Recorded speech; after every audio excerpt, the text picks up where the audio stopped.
حضرت ابو हुरैरा रज़ी अल्लाह ताला अन्हु से मरवी है कि महाजरीन की फ़ुकरा की एक जमात सरकार दो आलम सल्लल्लाहु अलैहि वसल्लम की खिदमत में हाज़िर हुई और जाने के बाद अर्ज़ किया, या रसूल अल्लाह सल्लल्लाहु अलैहि वसल्लम, हम गरीब लोग हैं और बाकी सहाबा जो हैं वो मालदार हैं, अमाल के एतबार से वो हमसे सबकत ले जाते हैं, वो ज़कात अदा करते हैं, ग़ुलामों का आज़ाद करते हैं, खैरात करते हैं, और हमारे पास माल नहीं है तो हम इस एतबार से उनसे कम रह जाते हैं दर्जे में, क्योंकि नमाज रोज़ा ज़िक्र अज़कार वगैरह हम भी रखते हैं, हम भी अदा करते हैं, वो भी करते हैं, लेकिन साथ में माल है तो वो इबादत उससे ज़्यादा हमसे ज़्यादा कर लेते हैं। तो इस पर नबी पाक सल्लल्लाहु अलैहि वसल्लम ने फरमाया कि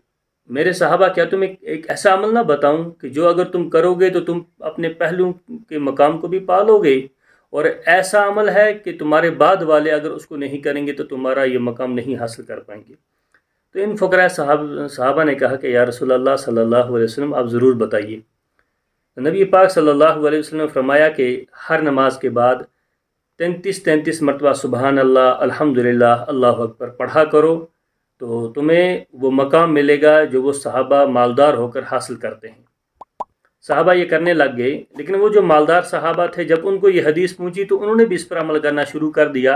अगली मरतबा ये सहाबा फिर दोबारा हाज़िर हुए और अर्ज़ किया, या रसूल अल्लाह सल्लल्लाहु अलैहि वसल्लम, जो आपने अमल हमें बताया था वो तो मालदार सहाबा भी करने लग गए। इस पर अल्लाह के नबी ने फरमाया, यह अल्लाह का फ़ज़ल है, अल्लाह जिसे देता है, जिसे चाहता है उसे अता कर देता है, यह अल्लाह पाक की देन है। लिहाजा बड़ा अजीम अमल है, इसको नमाज के बाद भी अहतमाम किया करें इखलास के साथ, बाकी चलते फिरते उठते बैठते इन तस्बीहात का जिक्र करते रहें।